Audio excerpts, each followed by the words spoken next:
Terre de mystère, longtemps inaccessible, le Tibet a toujours fasciné l'imaginaire. Son histoire et celle du bouddhisme sont imprégnées de mythes et de légendes qui se mêlent et parfois deviennent réalité. À une altitude qui dépasse les plus hauts sommets d'Europe, des hommes vivent en harmonie avec les dieux du bouddhisme qui rappellent que tout n'est qu'apparence. Sur le toit du monde, certains enfants sont amenés à connaître des destins extraordinaires, écrits depuis des siècles.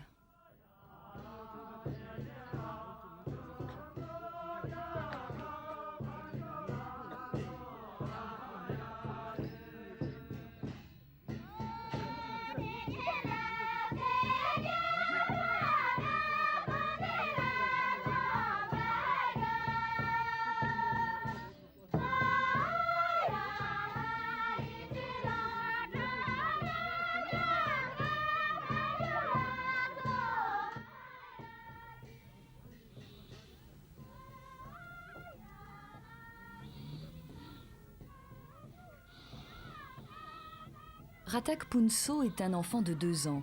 Il n'est pas né au pays des neiges comme ses ancêtres, mais à Darjeeling en Inde du Nord. Et dans la chambre du monastère de Sonada où il vit, il rêve au Tibet, ce pays mythique où la tradition veut qu'il ait vécu il y a déjà bien longtemps.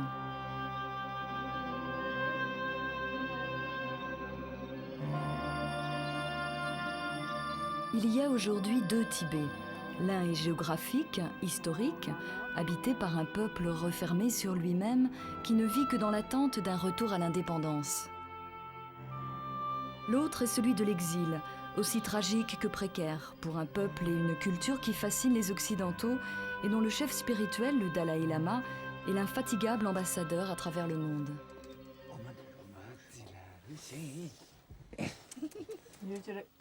Ratak Phunso est un enfant tibétain né en exil. S'il semble un enfant pareil à tous les autres, sa vie n'est pourtant en rien ordinaire. Il vit dans un monastère en compagnie de moines et de ses parents. Destiné à assumer des fonctions très importantes, il va recevoir une éducation religieuse des plus strictes et progressivement ne sera plus qu'entouré de moines qui seront ses précepteurs et serviteurs.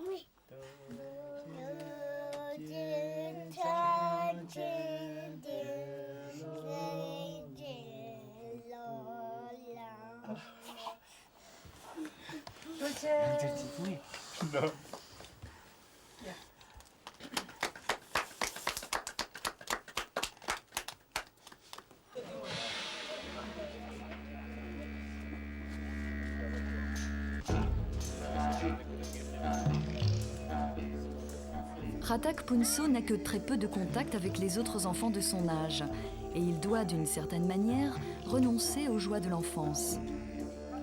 Les moines bienveillants aux sentiments presque maternels sont ses seuls complices et ses seuls compagnons de jeu.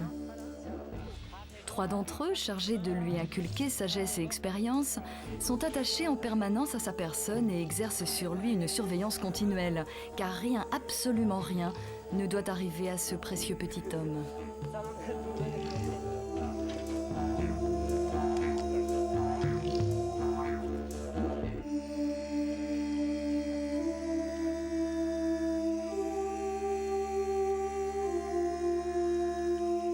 Darjeeling, perché à 2500 mètres d'altitude sur les contreforts himalayens, abrite depuis l'invasion chinoise une importante communauté de réfugiés.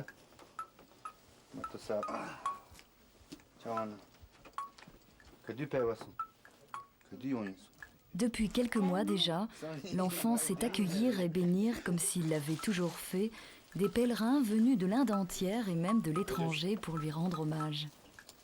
Il lui apporte la kata, la traditionnelle écharpe augurale, blanche comme la qualité du cœur. Certains l'ont connu lorsqu'il avait plus de 80 ans, au crépuscule de sa vie précédente. En effet, pour les Tibétains, un enfant comme lui est un tulku, c'est-à-dire un corps d'émanation. Il avait 20 mois lorsqu'il a été reconnu comme la réincarnation d'un des plus grands maîtres tibétains contemporains, Kalu Rinpoché.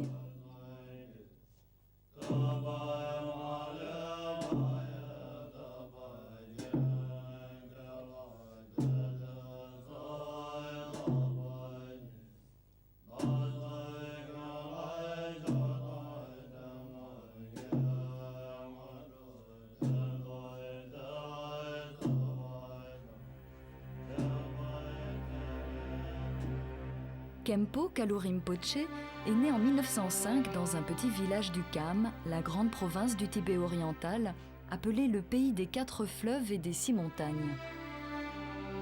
On imagine bien souvent le Tibet comme une seule et vaste étendue de hauts plateaux enneigés. Mais le Kham, à la frontière de la Chine, est aussi une région montagneuse et verdoyante, réputée pour l'esprit d'indépendance de ses habitants, villageois et nomades.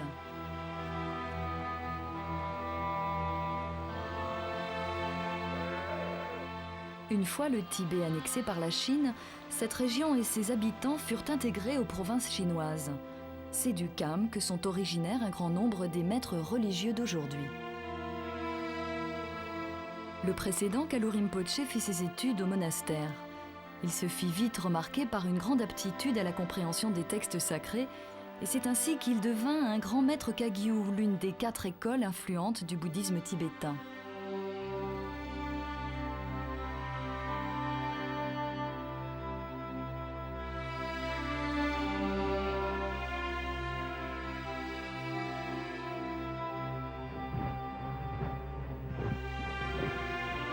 Pour tous les habitants du Kham, leur pays est une terre de bonheur et de légende, qui a plus de yak que Bouddha n'a de vertu et plus d'herbe que le reste du monde. Leur religion est appelée lamaïsme à cause du rôle prépondérant qu'ont les lamas. Mais il faut savoir que le mot lama signifie maître et que tous les moines n'ont donc pas forcément droit à ce titre. La communauté religieuse était autrefois la première caractéristique de la société tibétaine, et certains monastères atteignaient la taille de véritables cités comprenant plus de 10 000 moines. Le précédent Kalu se retira pour une longue retraite en solitaire de plus de 12 années, et c'est ainsi qu'il aurait souhaité passer le reste de sa vie. Mais poussé par ses maîtres, il revint au monastère et reprit les enseignements. Il mettra l'accent sur le fondement commun des 4 différentes écoles et sur l'importance de la méditation.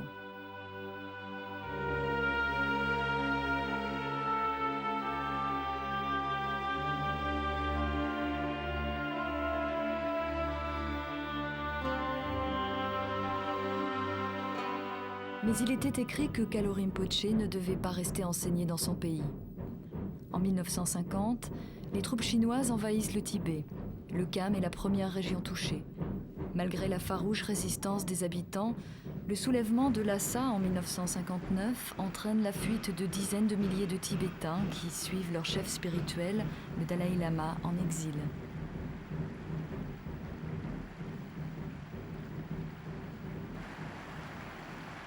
Dans un pays où 1/10 de la population était des moines, plus de 6000 temples furent dévastés et pillés. Des centaines de milliers d'hommes et de moines emprisonnés et tués tout au long des années que dura la révolution culturelle. Le Tibet connut un véritable génocide.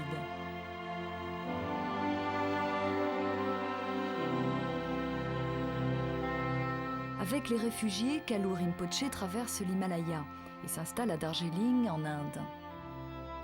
Encouragé par le Dalai Lama, à plus de 70 ans, il partit enseigner en Europe à la demande de nombreux disciples. Il avait la conviction que le bouddhisme tibétain était plus universel que tibétain et que les Occidentaux pouvaient eux aussi y trouver leur nourriture spirituelle.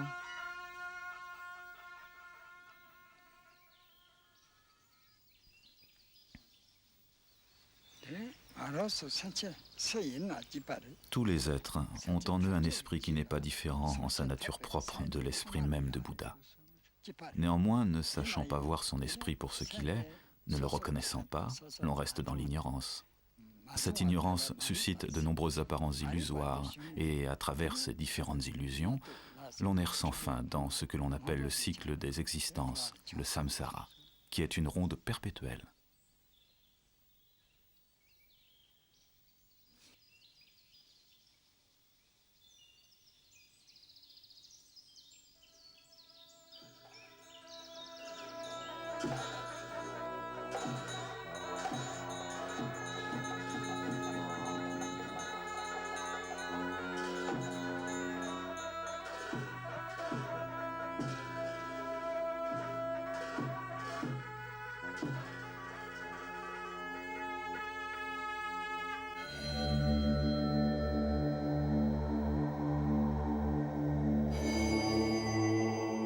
Le 10 mai 1989, à l'âge de 85 ans, Kalu Rinpoché s'éteignit dans son monastère de Sonada. Son corps fut comme celui des personnages importants, embaumé et recouvert de peintures d'or.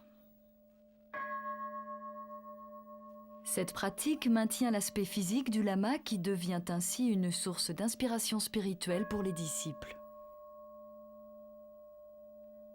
Mais pour son entourage, cette fin n'en était pas une, et c'est là aussi, dans ce même monastère, que vit l'enfant lama dans lequel il s'est réincarné.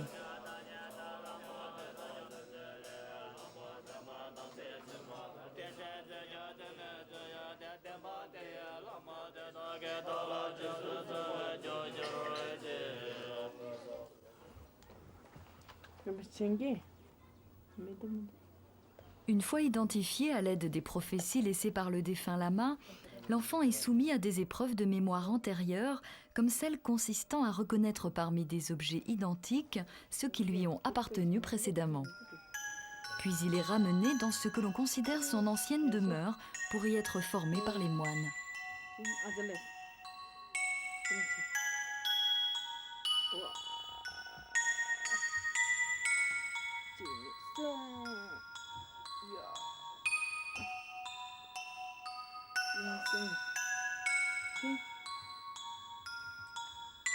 Avant sa mort, le précédent Kalu Rinpoché avait à plusieurs reprises confié à son entourage et à ses disciples ses impressions sur le lieu et les circonstances de son retour. Parmi ses disciples, Hermès a 20 ans. Elle est française et vient de terminer la traditionnelle retraite de 3 ans, 3 mois et 3 jours.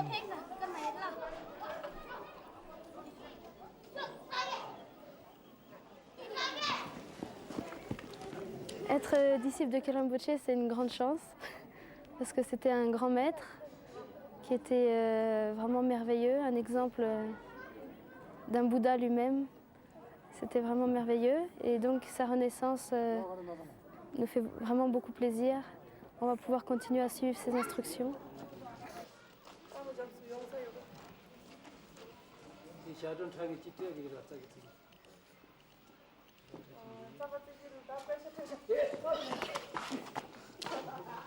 Son esprit est toujours le même qu'avant, donc même de le voir maintenant alors qu'il n'a que 2 ans, c'est vraiment merveilleux pour nous. On voit les ressemblances par rapport à sa vie antérieure.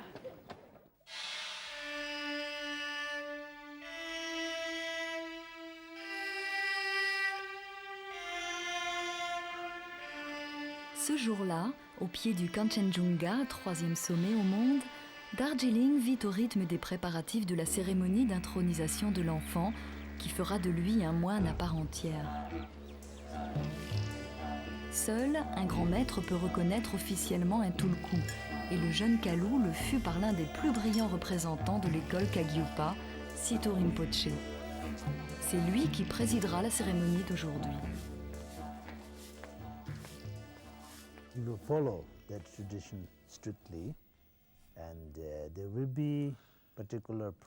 Nous allons respecter de manière très stricte les différentes phases du protocole. Et il y aura des prières spécifiques à l'investiture de l'enfant réincarné. Ce n'est qu'ensuite que les gens viendront lui rendre hommage et lui présenter leurs offrandes.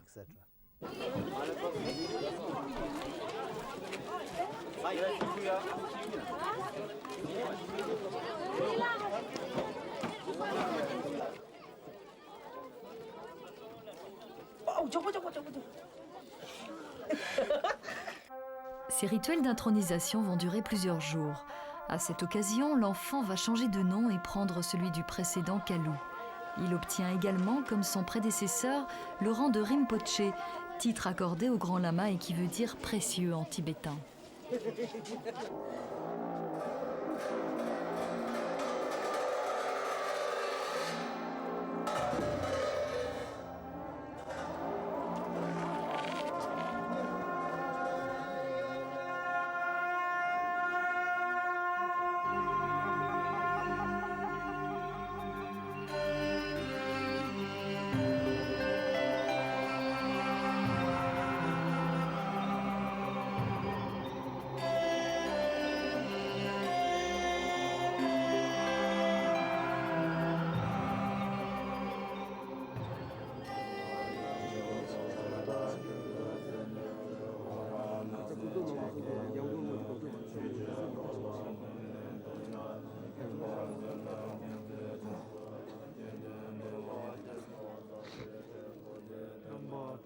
Dans le grand hall où se massent des disciples venus du monde entier, les offrandes de toutes sortes sont présentées en nombre infini. L'offrande du mandala consiste à offrir les formes, les sons et les saveurs les plus raffinées de tout l'univers. Les Tibétains espèrent ainsi que l'enfant placé sur le trône révélera en grandissant les qualités intérieures et intellectuelles de son prédécesseur.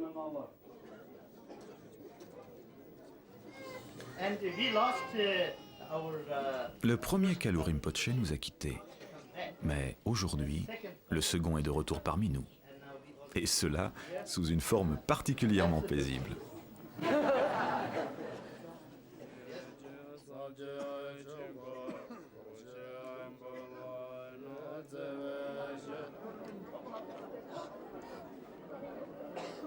Le Dalai Lama, considéré comme la plus haute réincarnation du Tibet, reconnaît volontiers que son enfance passée au milieu d'hommes adultes et loin de sa famille l'a privé de quelque chose d'important. Mais il affirme aussi que la bienveillance et la bonté de ses précepteurs lui ont permis d'acquérir ce qui pour lui est fondamental: sérénité, tolérance et compassion.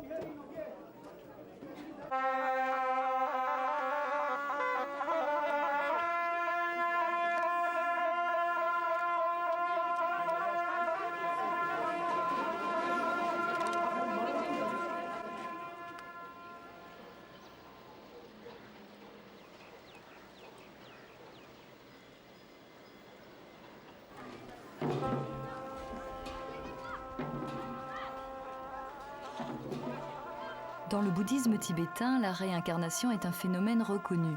Les lamas sont regardés comme les manifestations d'une même personne qui ne cesse de revenir sur Terre, perpétuer ses enseignements et ainsi aider les autres.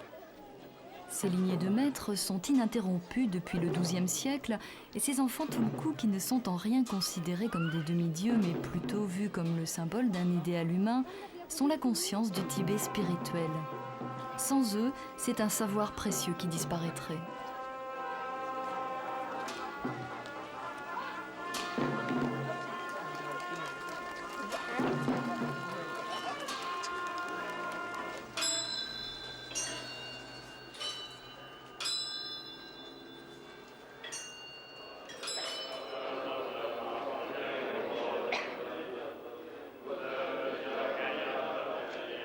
Le Bouddha Sakyamuni était né prince. Lorsqu'il comprit que la vie était faite de souffrances inévitables, il décida de quitter les siens et de mener une vie d'ascète. En signe de renoncement au monde, il coupa ses longs cheveux pour ne plus ressembler à un prince. Ce geste est celui que fait le disciple lorsqu'il s'engage sur la voie de la sagesse. Il se rase la tête, à l'exception d'une petite mèche au sommet du crâne. C'est aujourd'hui au tour du jeune Kalou de présenter les offrandes de l'univers au Dalai Lama, qui va ensuite symboliquement lui couper la dernière mèche de cheveux qui le reliait encore au monde des laïcs.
Un an a passé depuis l'intronisation et ses précepteurs ont décidé qu'il était temps que Kalou voyage à travers le monde à la découverte des différents centres fondés par son prédécesseur et dont il est l'héritier.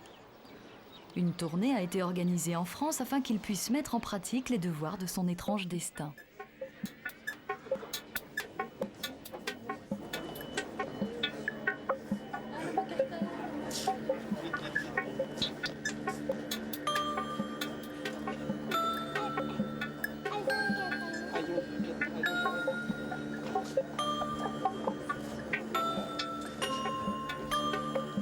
Kalou n'a pas encore 4 ans lorsqu'il arrive en France pour ce premier voyage officiel en tant que maître spirituel.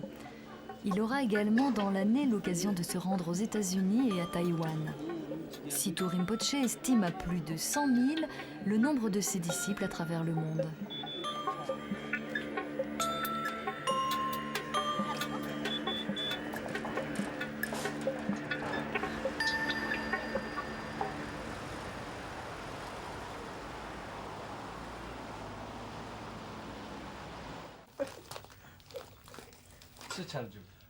Avec l'exil, les règles d'éducation se sont assouplies et ces enfants Tulku, qui auparavant ne vivaient pas avec leurs parents, sont aujourd'hui autorisés à grandir quelque temps avec eux. Son père Gyaltsen, qui fut aussi disciple et serviteur du précédent Kalou, parle de cette étrange expérience qui fait de lui le père de celui qui fut son père spirituel.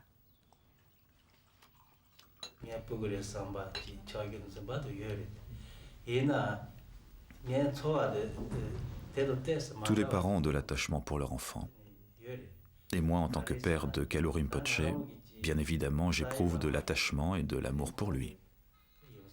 Mais, en même temps, je constate que cette affection est un peu différente, maintenant que je sais qu'il est un Tulku, c'est-à-dire la réincarnation d'un maître qui vit dans ce monde pour le bien d'autrui. Je suis donc plutôt préoccupé par le fait qu'il doit recevoir une bonne formation. Et franchement, je ne me considère plus comme son père, mais plutôt comme un de ses disciples, qui veut le soutenir dans son rôle de guide spirituel.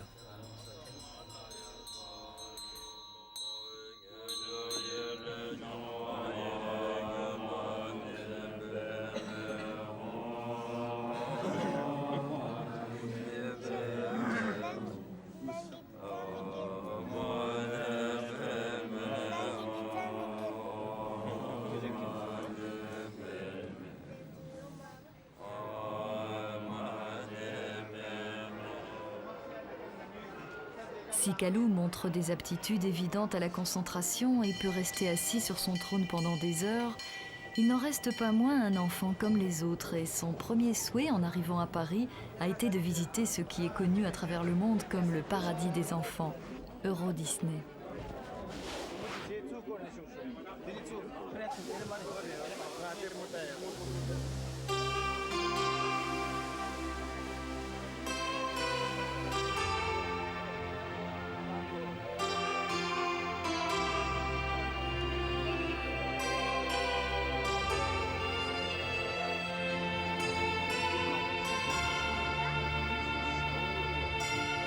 Au Bokar Rinpoche, l'un des principaux maîtres formés par le précédent Kalu et qui, selon la tradition, sera aussi le précepteur de l'enfant, prend volontiers comme exemple le monde du merveilleux de l'enfance pour illustrer un sujet qui revient sans cesse dans la réflexion bouddhiste, l'immatérialité des choses.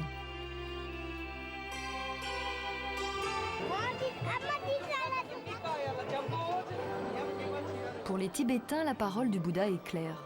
Ne prenez rien pour réel car tout n'est qu'illusion. Doutez de tout, même de ce que j'enseigne, à partir du moment où vous ne l'avez ni vérifié ni expérimenté vous-même.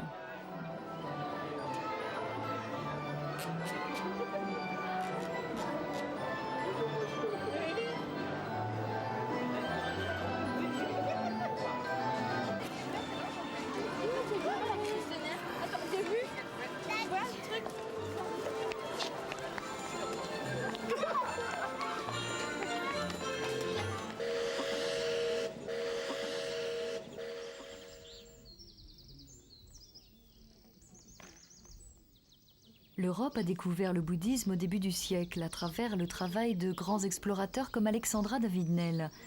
Mais il faut attendre les années 70 pour que son influence s'étende au-delà d'un cercle restreint d'initiés.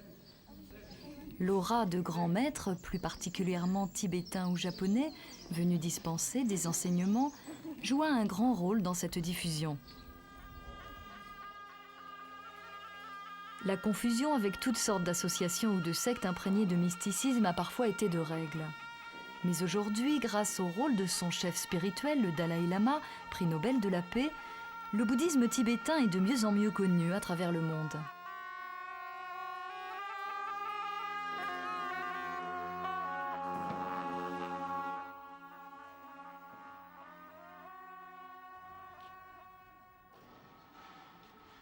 Sans Dieu ni dogme, cette doctrine, bien qu'élaborée il y a plus de 2500 ans, apparaît comme un remède aux maux de la société moderne. Elle propose des réponses aux interrogations existentielles de nombre de nos contemporains.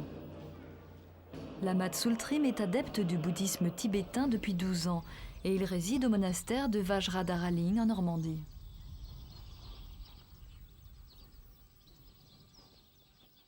La première rencontre qui a été déterminante chez moi fut la rencontre avec Kalu Rinpoche.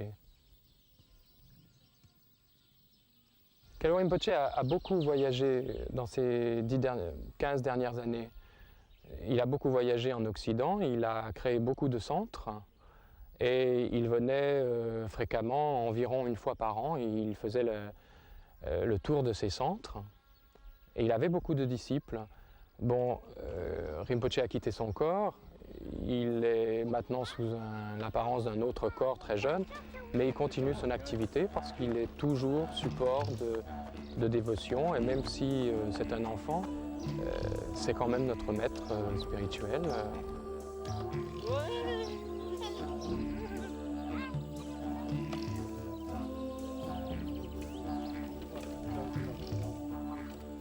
Il y a quand même une continuité que l'on sent dans le jeune enfant.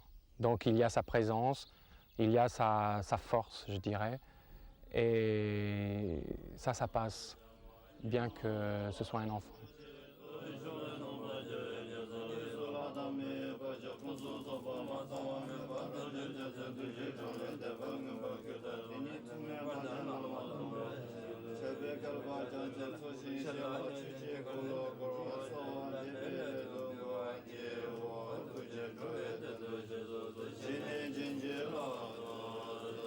Dans l'histoire des religions, la disparition de la culture tibétaine serait quelque chose d'irréparable. En envahissant le Tibet et en chassant les moines, les Chinois ont joué les apprentis sorciers. Car ce pays, si longtemps secret, se matérialisa soudain en un flot de réfugiés chargés de précieux enseignements. Une conséquence paradoxale de ce dramatique exil fut donc la propagation de cette culture en Occident.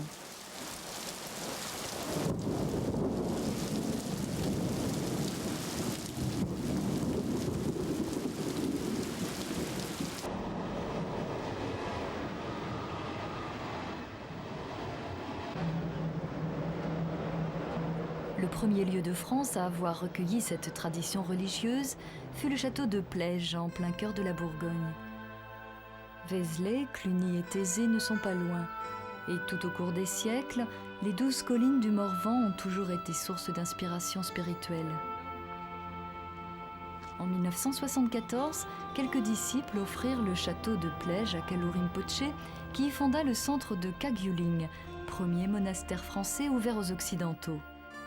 Dirigé par 4 lamas du Bhoutan et du Tibet, son temple est aujourd'hui le plus important d'Europe.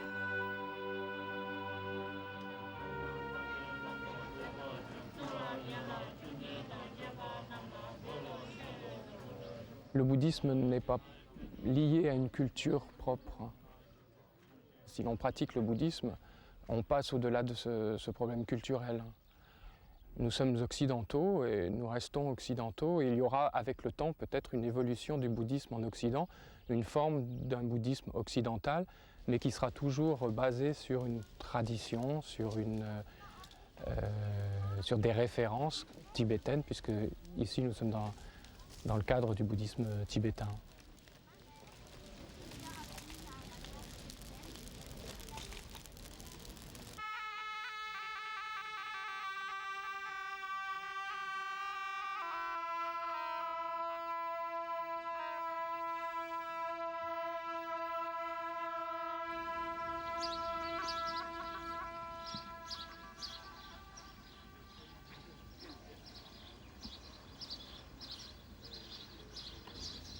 Officiellement reconnu en France en 1986, le bouddhisme est l'objet d'un véritable engouement et l'on assiste aujourd'hui à une multiplication des lieux de culte, plus particulièrement tibétains.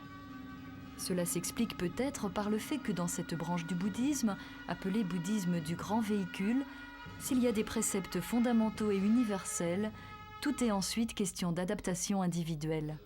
Le laïc a donc les mêmes possibilités que le moine d'atteindre la réalisation spirituelle. À Kagyu-ling, les résidents étaient dans l'attente de leur nouveau maître. Parmi eux, François Mingyur, l'intendant.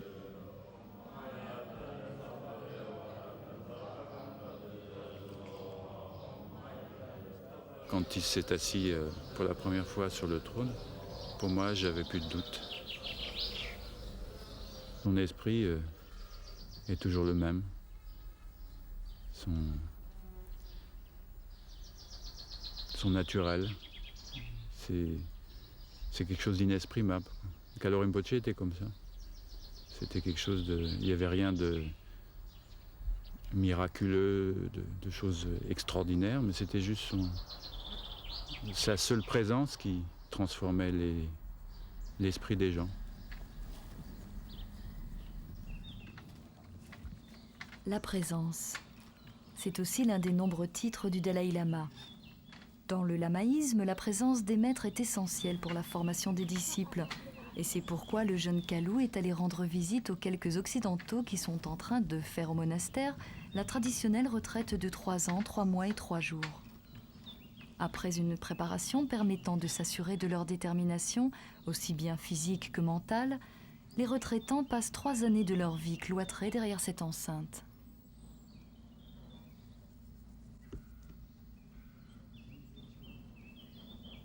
La retraite consiste à pratiquer la méditation, seule ou à plusieurs, et s'accompagne d'un contrôle partiel de la parole ou bien de l'observation du silence total.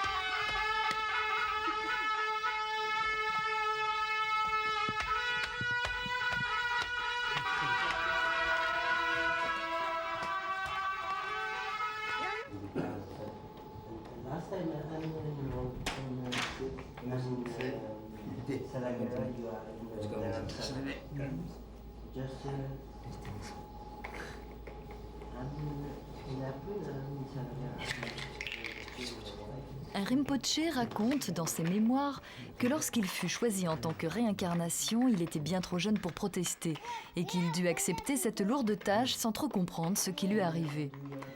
Mais il ressentait aussi dans le fait de se savoir relié à une succession de vies antérieures d'êtres exceptionnels, un sentiment de force et d'assurance qui l'a aidé à ne pas trop considérer sa tâche comme un fardeau.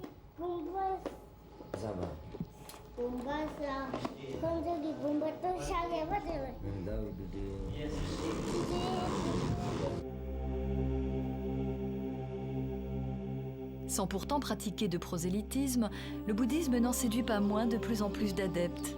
À Kagyuling, tous viennent d'horizons bien différents. Annie Rinchen Wangmo vit ici depuis 10 ans. J'ai voyagé beaucoup dans des centres partout et je peux vous dire que Kagyuling et les centres surtout de Kalu Rinpoche, il y a une énorme liberté tout en étant responsable. Ce n'est pas une liberté folle.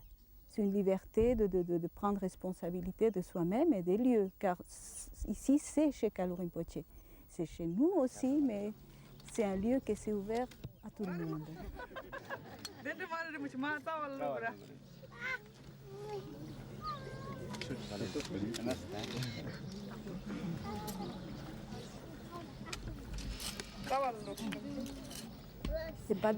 C'est pas évident de vivre dans un centre parce que chacun de nous passe ses fantasmes, chacun de nous passe ses projections, ses émotions, ses craintes, ses peurs, etc. Et tout cela, les lamas le doivent gérer. Et ils nous aident à supporter ça et à changer.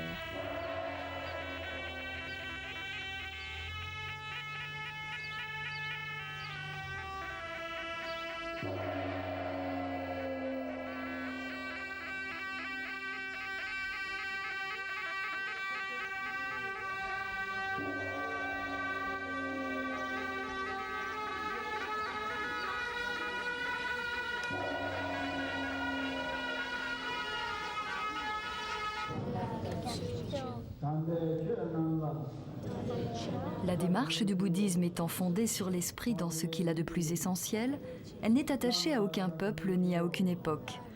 Pourtant, aussi tolérante qu'elle puisse paraître, cette religion, souvent présentée comme un art de vivre et une philosophie, est loin d'être une voie facile. La pratique exige une discipline morale rigoureuse, un travail sur soi, un code de conduite dans la mesure où chaque être est seul face à ses propres actes et pensées.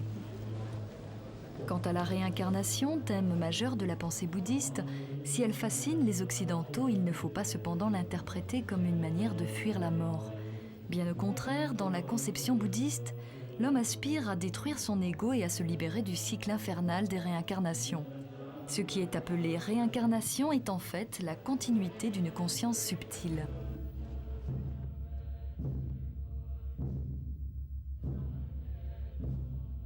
À Kagyuling, les disciples ont leur point de vue sur le phénomène. Parmi eux, Dominique. Parce que je me demande, d'un point de vue statistique, quelle chance on a d'aller prendre un enfant, parmi tous des enfants, de dire tu es un saint, tu es un grand lama, tu vas devoir guider des êtres à 3 ans, à 5 ans, de l'asseoir sur un trône, il y reste. Si on prenait un enfant au hasard, on a une chance sur combien? Sur 10 000 de trouver un enfant qui aura ce destin-là? On ne peut pas forcer un enfant à devenir un grand lama. On ne pourrait pas, quel qu'il soit. Ce n'est pas parce qu'il est d'origine asiatique qu'il va correspondre à ça. Donc pour moi, c'est un peu un argument pour croire en plus au système du tout le coup, à la reconnaissance.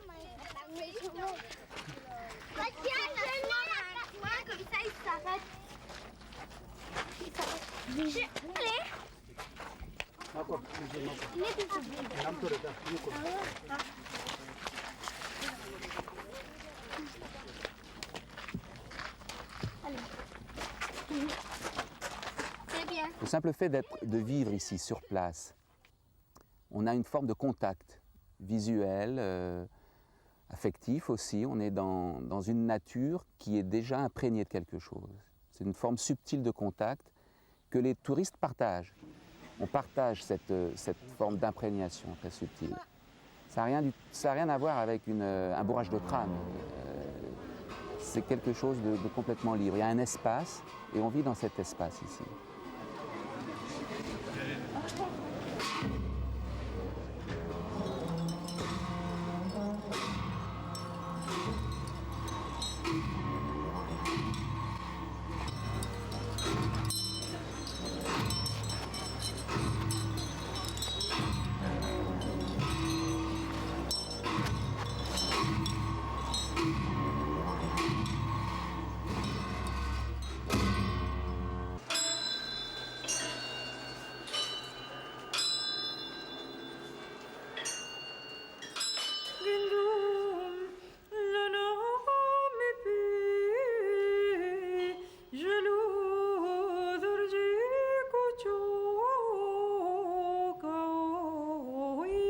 Au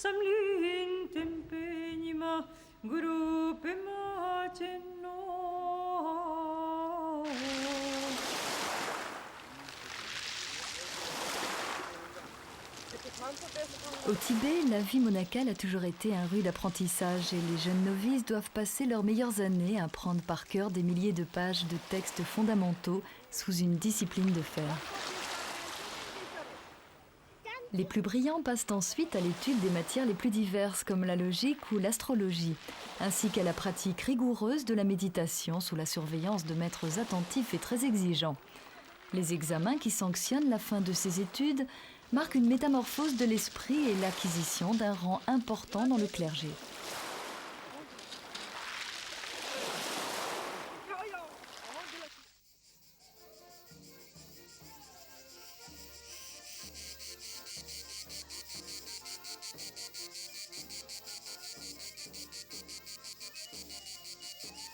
En attendant ce programme plutôt chargé, Kalu Rinpoché parcourt la France tel un petit chef d'État.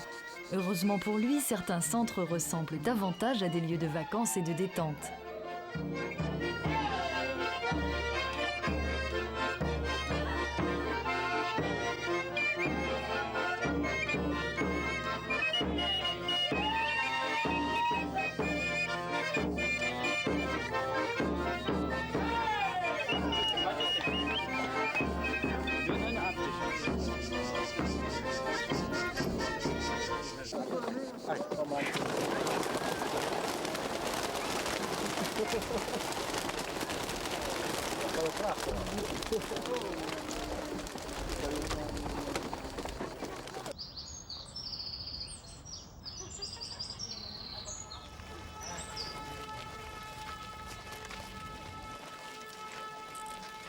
Pour les 4 ans de Kalu Rinpoché, une fête est donnée au centre bouddhique de Kagyutsong dans le bois de Vincennes à Paris.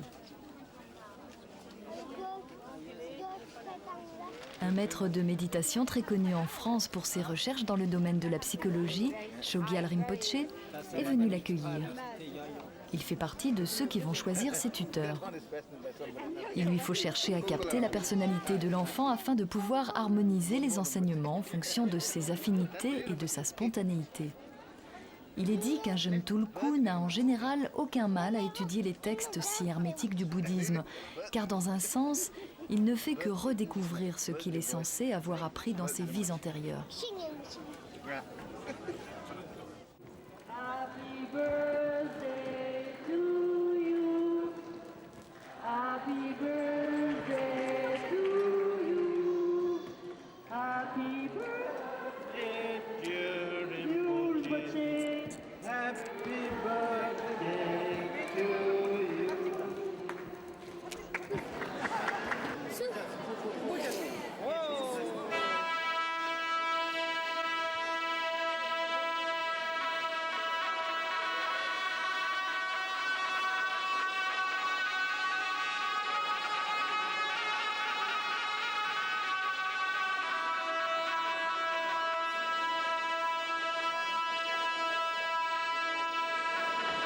Pour les lamas qui l'ont connu, l'esprit et les qualités spirituelles du précédent Kalu Rinpoché étaient extraordinaires. C'est pourquoi, même s'il considère l'esprit du jeune Tulku identique à celui de son prédécesseur, ils doivent lui donner une éducation susceptible de réveiller en lui ces mêmes qualités. Le but est que le jeune Tulku réussisse à prendre son prédécesseur pour modèle et à devenir le dépositaire de ses enseignements.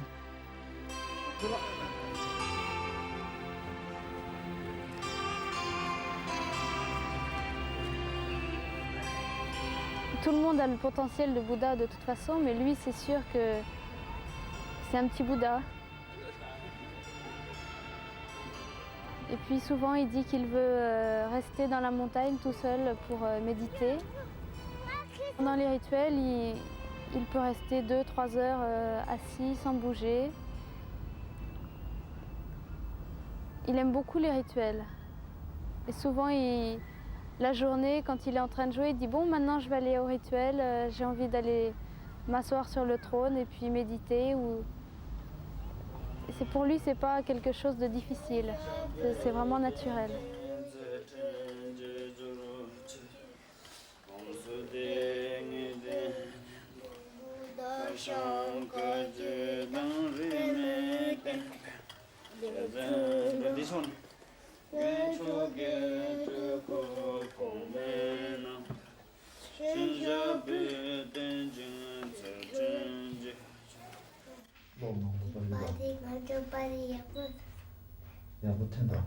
Sitou Rinpoché, qui a reconnu officiellement Kalou, est avec lui à Paris et c'est lui qui jugera du moment opportun pour démarrer la formation de l'enfant.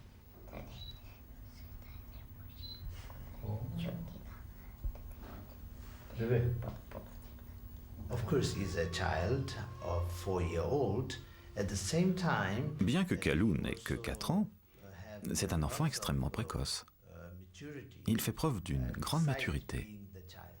Il n'a que 4 ans, mais, par exemple, il dit souvent qu'il veut étudier, apprendre et pratiquer, afin d'être capable d'enseigner aux autres. practice more, then I will be able to teach people very precisely. And so that En fait, way, il sait déjà qu'il doit recevoir cette éducation afin d'assumer pleinement son rôle.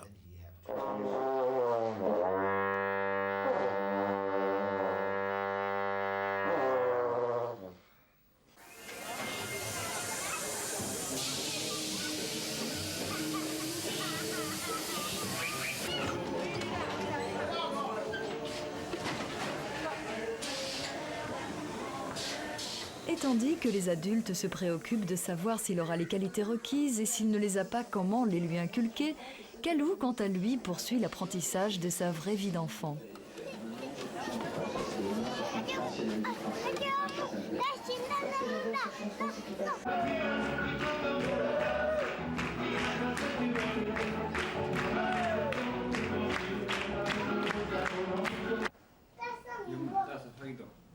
Kalou Rinpoché va bientôt quitter la France et une page de son long périple se tourne.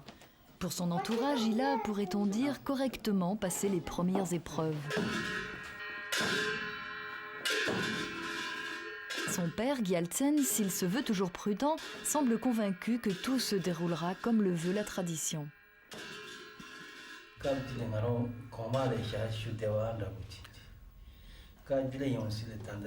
J'ai passé toute une partie de ma vie en tant que serviteur du précédent Kalou Rinpoché.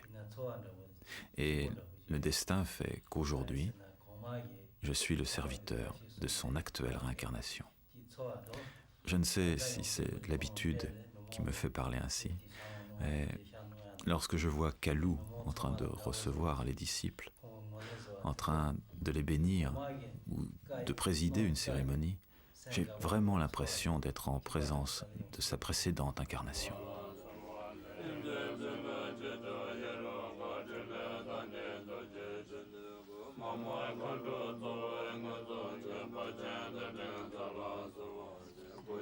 C'est ainsi que dans quelques années, cet enfant lama sera peut-être l'un des nouveaux grands maîtres spirituels du Tibet.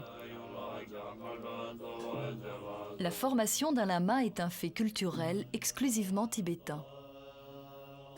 Aujourd'hui, malgré l'exil, la tradition et le rôle des tulku demeurent. Cependant, dans le bouddhisme, aucune règle n'est figée.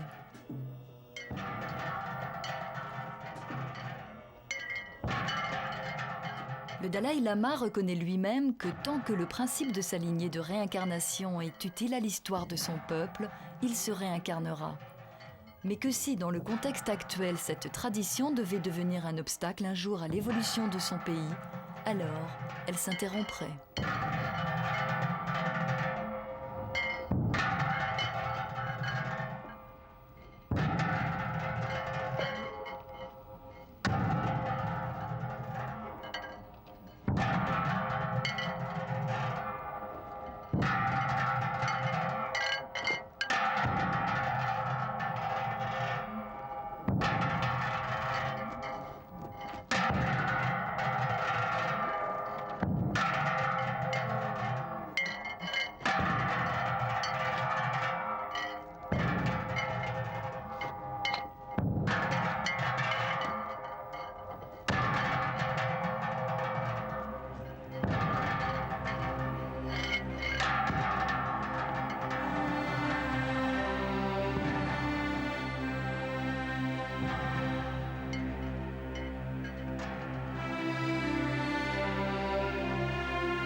Thank you.